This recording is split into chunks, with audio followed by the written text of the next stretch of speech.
All right. Well, hello and welcome. Just want to make sure everybody can see my screen with the slides. We go with yes. Um, all right. Well, hello, welcome. My name is Greg Allen, and my presentation for the Open Ed Week today is going to focus kind of on ADAPT and thinking about how ooh, I kind of use ADAPT in my courses and kind of my involvement with ADAPT, and then really focusing in on learning tree philosophy and giving an example. And then yeah, I've used student surveys throughout my instruction. And so I pulled some data from those student surveys where I've asked specific questions about the homework system. And so just kind of giving some student feedback in the context of ADAPT in my courses. And then hopefully there will be some time for questions. So let's kind of maybe, I think most people here might already know about ADAPT, but I just kind of want to put up this slide where ADAPT is really an adaptive learning system that's through the LibreNet kind of LibreTexts platform. It was generated by the California Learning Lab as a grant to kind of launch this system, intended for chemistry initially, but it's really expanded across multiple disciplines, and there are more growing. And the QR code on the slide here, that really shows, will take you to a video that kind of gives you a general overview of the ADAPT system. So kind of what I want to think about today is really how I use ADAPT. So just kind of a little context for what I teach and where I'm at. I teach Introduction to General Chemistry and General Chemistry 1 and 2 at Mendocino College in Ukiah, California. And so we are a small rural community college. We have about 4,500 students, and in the California Community College, we often talk about full-time equivalent students, and that really works out to be about 1,200, 1,300 full-time equivalent students. So we are a smaller community college, and so our classes are smaller, our enrollments are smaller. In both courses, we use an OER. In my intro course, it's on the LibreText platform. It's one that I use the remixer to create. And then the other one, we do use the OpenStax. And in conversations with the other chemistry faculty, they wanted to use the OpenStax on the OpenStax platform. But over the summer, I want to convert that over to the LibreText platform, knowing it's kind of already there. So I was part of the initial grant to help develop and think about ADAPT. So I've been using ADAPT since 2021, 2022-ish, and working in the ADAPT area since I think the grant started in 2020. I'm not terribly sure on the dates. So I've used it a lot of different ways. I've used it for just practice where students get credit for just doing the problem. I've used it as a traditional homework system. I've used it, I think what's been great is I've been able to kind of play around in the system and find something that really works for my instruction and my students. And that's one of the great benefits of ADAPT is it really can be modified to fit the needs of your class, your students. And so where I'm kind of at right now, and I expect to kind of be, is when students go into ADAPT, they have two assignments. They have a traditional homework assignment, and then they have a learning tree assignment. And I'll talk a little bit about the differences between those two, but those both work into about 75 and 25% of their homework grade, and they're doing homework per content module. And so sometimes that's a week, sometimes it's a week and a half. In one of my classes, we have a bigger content module. And so that's a 2 week. So they're usually completing a homework assignment about once a week. I do allow late work, and kind of the deadline for that late work kind of changes throughout the semester. And so in these two homeworks and the settings that I kind of think about, and if people want during the question time, I'm happy to kind of go into my ADAPT assignment settings. But what's great in the traditional is I do choose the algorithmic questions. And so if the question has the opportunity to kind of change the number or change the prompt in some way that it's unique to the student, I opt to use those. Those homework assignments are usually 10 to 15 questions. Students get 3 attempts, and then again, that late penalty with a 5% deduction. And then solutions are provided when they run out of attempts or get the problem correct, or when I release the homework scores. In my learning tree assignment, the questions that I'm using in that assignment are really focusing on kind of the challenging math concepts or concepts where they're identifying information. So, for example, I'm a chemist, so of course I'm going to try to focus on chemistry examples, but I'll have a learning tree on identifying ionic charge. And it's not really a math question, but it's a very big concept that's important because we use that a lot of different ways. So the questions that I'm selecting are really kind of the challenging or bigger picture questions. And so that usually works out to be about 4 to 5 questions. I give the students 2 attempts to do the question because sometimes when you do a problem, you might realize you made a small mathematical error, or maybe there was a formatting error. So students get 2 attempts. And then when they go into the learning tree, when they complete one branch, that's when they can go back and get a reset of the root. Now, if some of these terms aren't maybe familiar, when I go and talk about kind of the structure of the learning tree and philosophy, hopefully that will come back and make a little more sense. So again, I kind of went into my ADAPT platform and kind of thought about, how much time are students spending in each homework assignment, and kind of, is the learning tree taking too much time, not enough time, is the traditional homework taking too much, etc. And in adapt you do have the opportunity to look at kind of time on task, and that data, I don't, it's kind of hard to think about time on task because the students could just have the page open and looking at it, or it could be at another tab, etc. So this is kind of, take this data with a grain of salt. But students are spending about 20 to 30 minutes on that traditional assignment, and 30 to 45 minutes working on the learning tree. And so this tells me that, even though there's only 5 questions, they're interacting with the material in the learning tree assignment. So they're using the resources that are part of the learning tree and using it as a learning opportunity. And that's really the intent of our learning tree. Average scores, students do pretty well in the homework, and I should say the homework's only worth about 10% of their overall grade. And I've noticed they're working with each other, they're asking me questions, so it is serving the purpose of giving students an opportunity to learn and have resources when I'm not available, as well as kind of practice once they use those learning trees. And just as I've kind of looked at when students are interacting with assignments, they seem to be doing the learning tree first, and that's the intent, right? They go into the learning tree, and that's the bigger questions that has the support material that gives the students, helps students address skills, concepts that they're lacking, and then go into that traditional. So I would say that in my classes, the structure of the assignments seem to be working as intended, where the learning tree, they start there and they get the support materials and then move into the traditional homework assignment to really apply and practice what they're learning from the learning trees and in the class. And one of the things I really would like to do is sit down and talk with students to think about how they're using the learning tree and the support materials in the learning tree so that we can design better learning tree assessments or assignments for my students and students across the general chemistry and other courses. So I've talked a little bit about learning trees. I want to kind of maybe get into that philosophy of a learning tree as, maybe this is something new. If you're familiar with ADAPT, the learning trees might be something that's new, and really something I really enjoy about using the ADAPT system that is present in more expensive publishers, but they're kind of AI generated.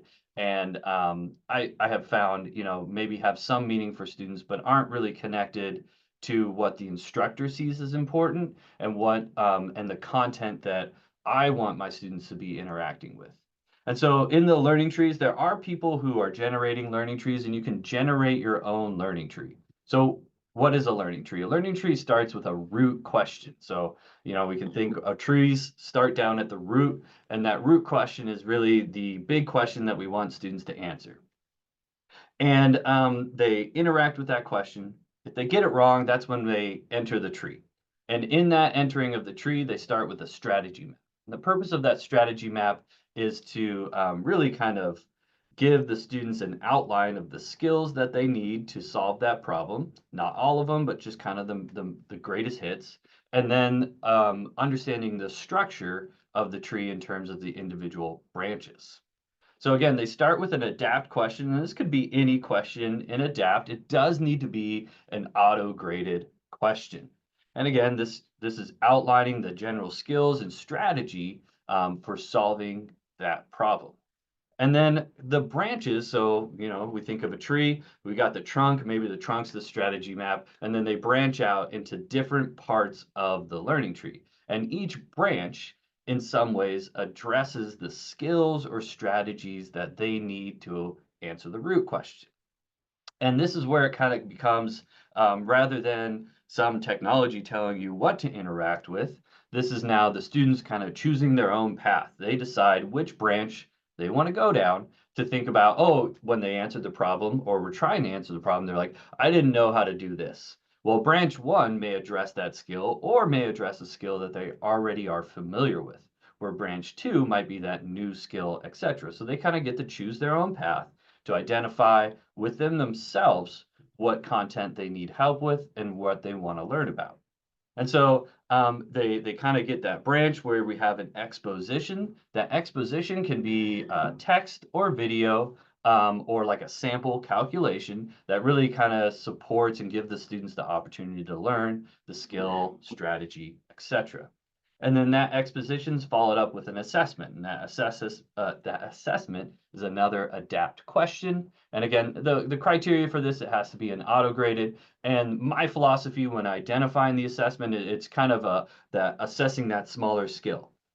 And so I'll go through an example of what this looks like in a chemistry context, but this is kind of the general flow of our learning tree. And you do have the opportunity to branch out of branches. You can make twigs, etc. You can really get, it's really up to you, the instructor, how you structure these. But in my class, I made sure to kind of adopt a consistent strategy or structure so that when students are interacting with these learning trees, they kind of know what to do.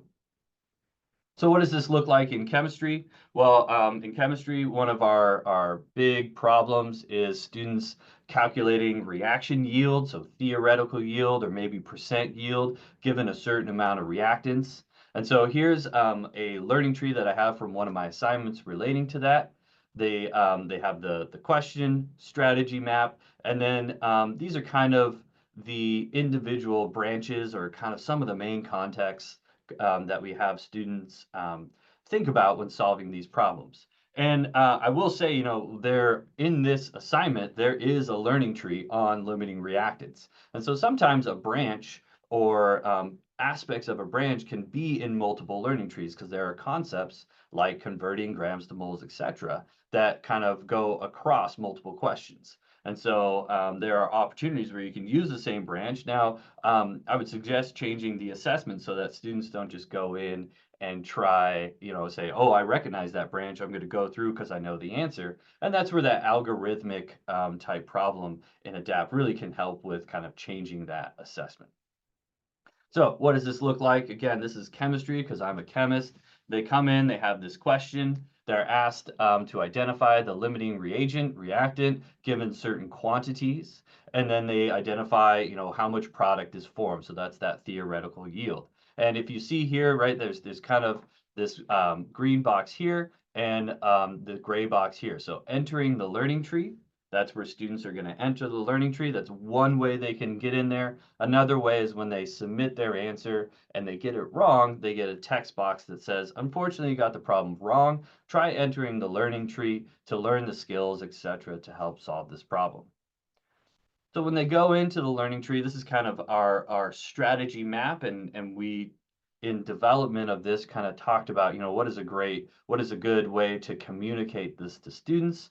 And so in that first overview part, right, we're saying, okay, these are the kind of things you need to use and things you should understand in this calculation, gram to mole conversions, etc. And then if you look down at the branch descriptions, we say, okay, branch one, well, this is a video. Branch two is a text. Branch three is a video, right? So we're not only describing maybe the concept that they'll be interacting with in the branch exposition, but also the format, because one student may enjoy a video more than a text. And so, we selected videos. There are some videos that have been made by faculty who participated in the California Learning Lab grant. And you could also just select videos, your own personal videos that you've made maybe for your students, or ones from YouTube, etc. And so here's kind of what happens. So they go through and they have, this is the text based on percent yield. So they kind of have the percent yield formula and some text helping them kind of learn that content. And this could be selected from your OER textbook if you're using it in the LibreTexts platform, right? You can grab the text from that section of your textbook and put it into the exposition. And then what I included here is if you see that green box at the bottom, and that says you've successfully completed this question. Now, it's not a question, it's an exposition, but one of the things you have as an instructor is to say, I require my students to to interact with this material for an X period of time. So I've chosen 1 minute, and so students have to at least have this open for 1 minute before they can move on to the next step. I originally started with 3 minutes, but that is actually that's set globally across the learning tree and assignment. And so if you think back to that strategy map, it doesn't take 3 minutes to read that. And so it kind of might cause issues or really think about students interacting with the page too long, and 1 minute seemed to be the happy medium. So when they then go into the branch assessment and they complete the branch assessment, I was happy I was able to get this right. They get this notification that says, hey, great job. Why don't you go back and retry the route? And this is where they then can go back, reset that route, and interact with it again, hopefully solving the problem. Now, if they get it incorrect again, they can go back into the learning tree and try another branch exposition or branch route, and they kind of keep doing that until they unfortunately run out of branches. So that's kind of my use of ADAPT and philosophy centered around how I use learning trees. And we had a lot of great discussions when developing and tried to develop some kind of consistency. But again, this is really adaptable to your classroom and your needs. So let's think about how my students have interacted with the system and think about a little student feedback. And so here's some text that I've pulled out of some of my student surveys. One saying from a Gen Chem student, general chemistry student, it really helps with learning, content, lectures, and helps getting more practice. That's what we want homework to be, right? And then I like this last one from the intro chem student. I love the online homework. I don't know how many times I've ever heard a student say that. Usually they grumble. Rarely do they say they loved it. So there's some really positive feedback that I've received from students that indicate that the homework system is helping their learning and working. If we just kind of look at some of the data, right, that was text, here's some data, and this is preliminary data. I pulled this the other day from some student surveys, so by no means does this represent an official analysis of my student feedback. But I do have a question that's, kind of the agree, disagree scale that says, how much do you agree with this statement? And the first statement is the homework helps support my learning. And we can see that in the blue, we have the strongly agree, and that's the majority of the students. The other are neutral, and then there are some students that strongly disagree. I think it's important to think of this in a context. Some of this might be just due to the fact that students don't think homework is helpful. They don't think online homework is helpful, etc. But that is something to reflect on and think about and how we use this system. Some more data when we kind of I wanted to ask some targeted questions about does it actually help you with with quizzes and exams, that kind of next level of assessment. And again, we see that the majority of the students say they agree, some more neutral, and maybe a few more disagree, strongly agree. And that could just be I selected different questions and maybe need to reflect on the type of questions I use in my quizzes, exams, and homework. Also, most of the time in ADAPT, we focus on kind of those questions of identifying information or doing calculations, where exams, quizzes kind of have explanations, etc. You can do that in ADAPT, but those aren't auto-graded options and not something I use in my courses. So I mentioned that I've been part of this grant for a while, and I've used Adapt, when it was first starting, and there were some growing pains. But now I think Adapt is in a great place, and I think the future of Adapt is again growing and becoming more stable. And so I kind of select this from the same question. The feedback on the homework was useful and helped me learn the material because, kind of thinking, oh, when students are interacting with the learning tree or getting a question wrong, what does that mean? What kind of feedback are they getting? So in 2023, we now see that the majority of the students are answering this question kind of in that neutral disagree, the biggest category being the neutral. They're kind of like, I didn't really know what to make of the feedback. But when I kind of look at some data from, this is spring 2024, a very small sample set, only like 10 or 12 students responded to this survey. But in this survey, we're seeing that the students are making more use, or at least finding more benefit out of that feedback. And really the difference, one of the main differences in 2023 versus 2024 was in 2024, I started to really apply learning trees. Kind of previous years, it was testing them out, seeing what's worked. But in 2024, that's kind of when I committed to a structure and a learning tree and having a learning tree every single homework assignment. Thinking directly at those learning trees and feedback around those learning trees. Just kind of the blanket statement, the learning tree assignments help support my learning. We can see the majority of the students agree with some neutrals and disagrees. And the support materials in the learning trees help me learn how to solve problems, right? This is really the question that means a lot to me because that's the purpose of the learning tree, at least as how I approach in that philosophy. And again, majority of the students are in the agree-ish. Some more neutral and disagree, strongly agree. And again, this is an opportunity for me to reflect on the materials I choose because this is me selecting the text, videos, etc., and an opportunity for me to engage in my students to see what type of materials they may prefer or find useful in solving these problems.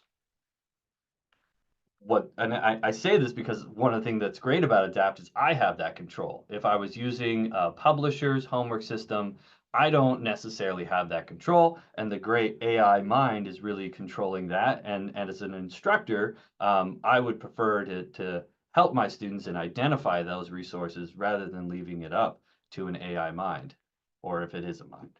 And so I think it's also important to reflect on what I would say is negative or constructive criticism feedback.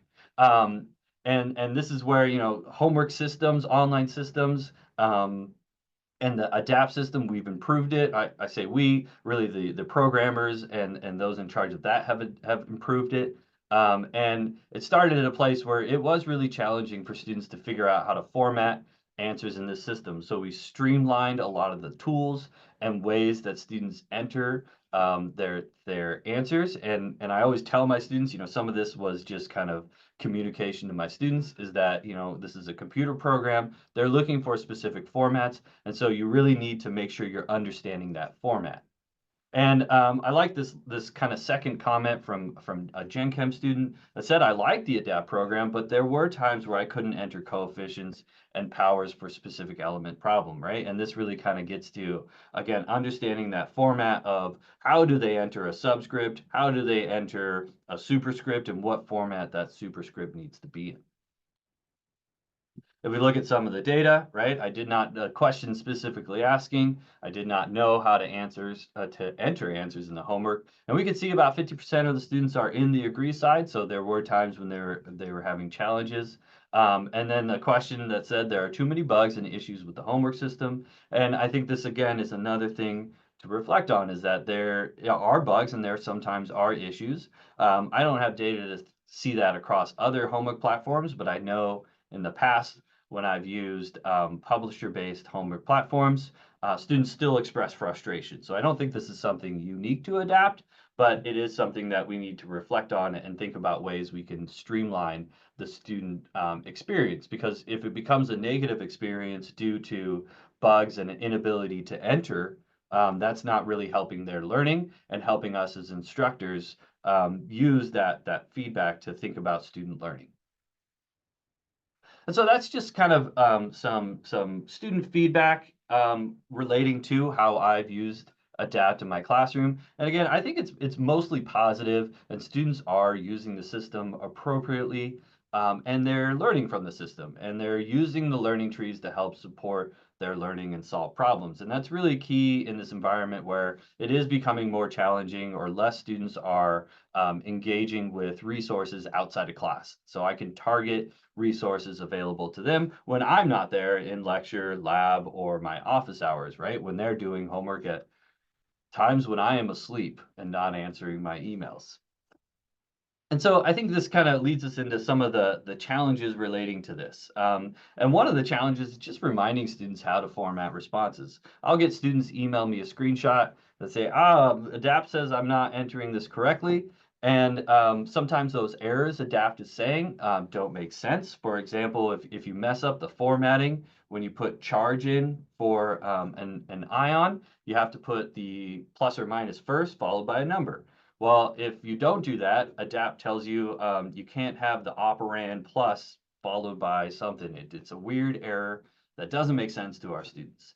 And so I really focused on messaging and reminding students, and we have guides to help students. But again, the students have to remember that. And at the end of the day, students don't always remember that. So it's a quick email that says, hey, don't forget how you format these things. And there are resources for them to find that. And then another thing is kind of reminding students how to use the learning tree. When they go in to interact with the learning tree, there is a specific order that they have to interact with things. And sometimes they forget that. And so they get a little stuck and confused. And it's, again, a simple email that says, hey, this is how we interact with our learning trees. And don't forget to follow that structure. And then one of the challenges also has been auto-grading text entries. So for example, we use nomenclature, chemical nomenclature, and the questions available if a student wants to type in their answer, they are a little limited in the feedback and what happens when the system gets an incorrect response. And I think that's one of the areas where ADAPT could improve. And there are better questions, and it's just finding and using those questions. I think next steps, I think, I mentioned a few of these. Really, I want to sit down and think with my students, how are you using these learning trees and how as an instructor can help identify resources. There's not all auto-graded questions are algorithmic, and so you got to find or create them. I can do some coding. So when you go in and create a question, there's code. I can copy and paste some stuff, but there's other stuff that is beyond my capacities. But the LibreTexts team or the ADAPT team really is kind of going through the system and improving that. And when you go and look for questions, you can actually see if it's algorithmic. They have great visuals to help you with that. And then one of the things I want to do and feedback I've gotten is integrating my ADAPT into my Canvas. It's not something I do right now, but there are ways that I could adapt it to my LMS.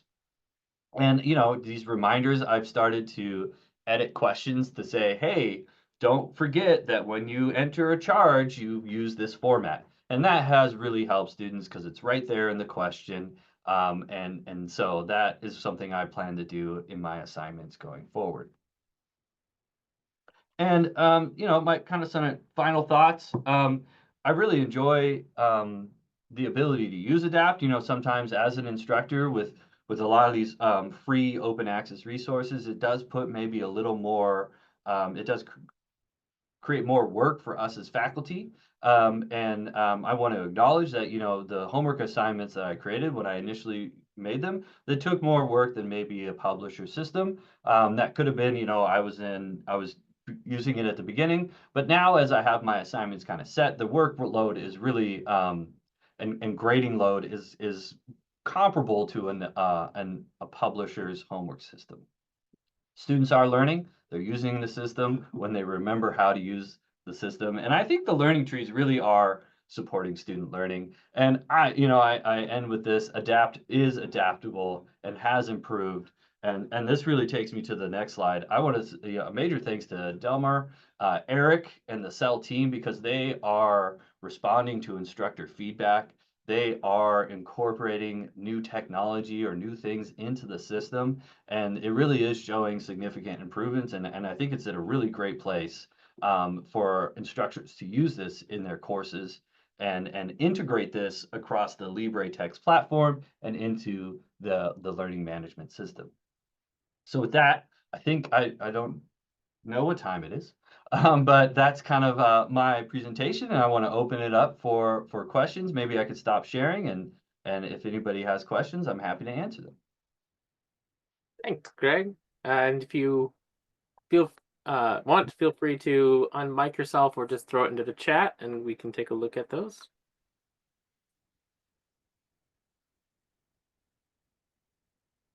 Hi, hi Greg. Wonderful talk. So I actually also use ADAPT in my course. I agree with you. I think the student practicing, it really works. I'm also very encouraged by your learning tree. I've just started, so I teach biology, and I started creating some learning tree. I haven't got very far. I was just wondering if you have some tips in creating learning trees. And Yeah. yeah.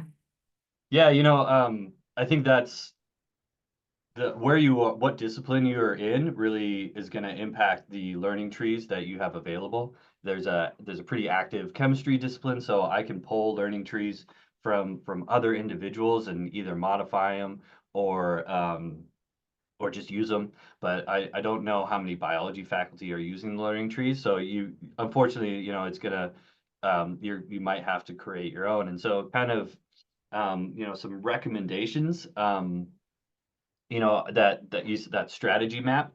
I kind of have just a Word document where I have like the blank verbiage with highlighted, like this is edit based on what the question is, and so I can just easily copy and paste it in there. And so that kind of has streamlined workflow. And I kind of gone back to old assignments and said, okay, what were the big questions? And that's how I identify the route. And then kind of take like a student learning outcomes, or kind of like, okay, what are the outcomes they need to solve this problem? And that's helped me kind of structure the branches. So, I like recommendations is to really kind of think about what questions are important for each homework, and then think about the skills, and then try to identify resources and assessments for those skills. That's kind of been where I'm at.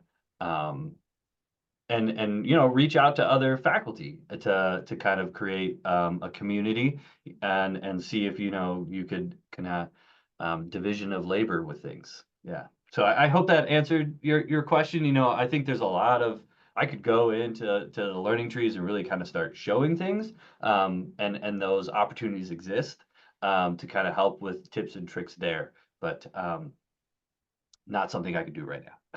I will say, Yeah. to Thanks. jump onto that, and this isn't specifically for Ying because she has a big group of people working, but if you happen to be watching this and wishing you had a community of people to work with, definitely reach out to the LibreTexts team.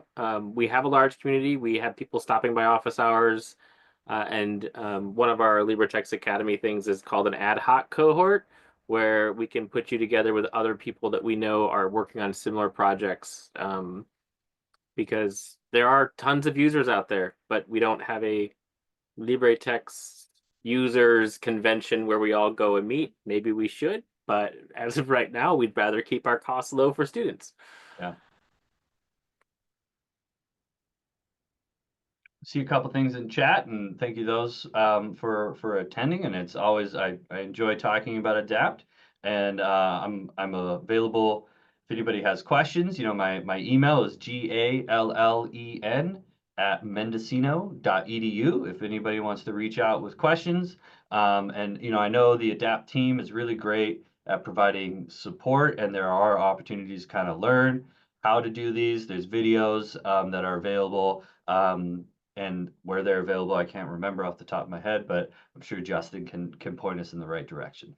Definitely just look for LibreTexts on YouTube. We post all of them there and in playlists as well. So